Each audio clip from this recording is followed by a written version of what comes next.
আসসালামু আলাইকুম প্রিয় শিক্ষার্থী, জাতীয় বিশ্ববিদ্যালয় অনার্স ভর্তি পরীক্ষা যারা দেবা প্রিয় শিক্ষার্থী, প্রত্যেকটা টপিক থেকে আমি তোমাকে শেষ মুহূর্তে কয়েকটা এমসিকিউ দেবো। যেমন উচ্চারণ, এটা থেকে কিন্তু গত বছর আসছিল, এবছর আসবে। যাই হোক, দেখো উচ্চারণ থেকে তোমার এমসিকিউগুলো কীভাবে থাকবে এবং কোন কোন এমসিকিউগুলো তুমি পড়ে যাবে শেষ মুহূর্তে। দেখো, প্রথমে আমি যদি বলি তোমাকে যে উজ্জ, এই এমসিকিউটা একটু পড়বা।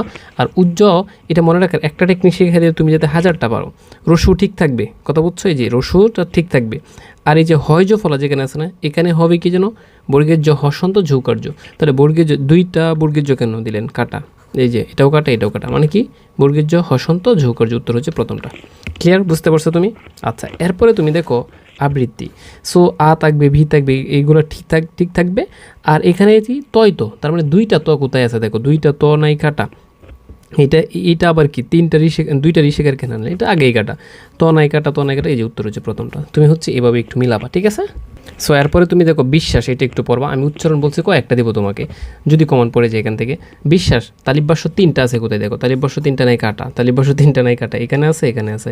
এখন তালিবাস্য 3টা থাকলেই হবে না, এখানে আরেকটু কাহিনী আছে। যেমন দেখো, হসন্ত থাকবে 2টা, 20, এখানে একটা হসন্ত থাকবে, পরেরটাতে হসন্ত থাকবে, তার মানে এখানে হসন্ত কেন একটা, তাই এটা কাটা। উত্তর হচ্ছে 2 নাম্বারটা, ঠিক আছে? সো এরপরে তুমি দেখো ঐতিহ্য, এটা অনেকবার আসছে। ওই থাকলে উ রস্যই হবে না, উ রস্যই নাই কাটা, উ রস্যই আছে, ঠিক আছে? আচ্ছা, এই যে হয় ফলা থাকলে কি হয় বলছিলাম তোমাকে, হয় ফলা যদি হর্ষতে ফলা থাকে তাহলে বর্গের জ হসন্ত যৌকার্য, তাহলে বর্গের জ হসন্ত যৌকার্য নাই কাটা, ঠিক আছে? আচ্ছা, বর্গের জ হসন্ত, এই যে এটাও কাটা। উত্তর হচ্ছে 3 নাম্বারটা মিলে গেছে। টেকনিকটা কি বুঝছো? এরপরে তুমি শ্রাবণ হচ্ছে তালিবা স দ্বারা শুরু, তাহলে এই দন্তস্ব কোথায় আছে দেখো, দন্তস্ব নাই কাটা। এই যে এখানে দন্তস্ব আছে, কিন্তু শেষে দেখো এই যে বর সাথে উকার হবে, তাহলে বর সাথে উকার নাই কাটা, দন্তস্ব নাই কাটা, তাহলে এইটাও কাটা। উত্তর হচ্ছে 2 নাম্বারটা। ক্লিয়ার? বুঝতে পারছো তুমি? মানে এই টেকনিকে তুমি হচ্ছে মনে রাখতে পারবে। এরপরে দেখো সত্য, আমি বলছিলাম তোমাদেরকে, দেখো এটাও 7 কলেজে আসছে এবং বিভিন্ন বিশ্ববিদ্যালয়ে যেগুলো আসছে বিগত সালে, এগুলো আবার আসবে।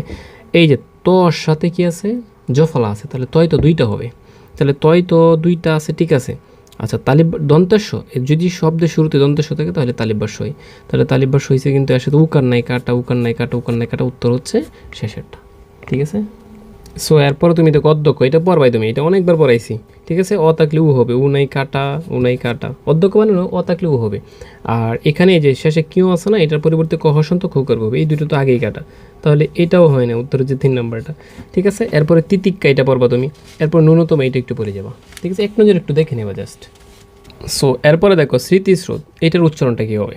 স্মৃতিস্রোত একটু বুঝো আগে ভালো করে। এই যে দন্ত শৈমফলা আছে, তো দন্ত শৈমফলা যেটাতে আছে এটা কাটা আগে, ঠিক আছে? স্মৃতিস্রোতে। সো তুমি দেখো তালিবাস্যর সাথে উ আছে কোনটা, এই যে উ আছে, ঠিক আছে? ঠিক আছে, এটাও ঠিক আছে। আর শেষে উকার হতে হবে, হ্যাঁ? তার মানে এই যে উকার নেই খাটা। আর এইটা আপনি কেন দিলেন? এটা তো হয়ই না নাকি? এইটাও ঠিক আছে, এইটাও ঠিক আছে, কিন্তু একটু পরিবর্তন আছে, এটা চন্দ্রবিন্দু হইতো, কথা বুঝছো? মফলা থাকলে চন্দ্রবিন্দু হয়, এখানে উত্তরটা 3 নাম্বার, কিন্তু এখানে চন্দ্রবিন্দু হইতো, তাহলে উত্তর হচ্ছে এটা। আর এটা খাটা কারণ কি, চন্দ্রবিন্দু নাই। ক্লিয়ার? আচ্ছা, এরপরে প্রিয় শিক্ষার্থী, সর্বশেষ আমি উচ্চারণ থেকে তোমাকে অজ্ঞান, অজ্ঞত, এইগুলো একটু ভালো করে পড়ে আসবা। জ্ঞান বানানোর মধ্যে মনে রাখবা জফল, এই যে চন্দ্রবিন্দু আছে, চন্দ্রবিন্দু নাই কাটা, এই যে উত্তর হচ্ছে এটা, চন্দ্রবিন্দু আছে, ঠিক আছে? আচ্ছা, এরপরে তুমি দেখো রশ্মি, এটা একটু পড়বা। রশ্মি চন্দ্রবিন্দু আছে, চন্দ্রবিন্দু নাই কাটা, এই যে দেখো রশ্মি বানানো হচ্ছে অন্তস্থ রস সাথে উকার হবে, তাহলে এই যে উকার আছে, আর এটা তো উকার নাই, তাই কাটা।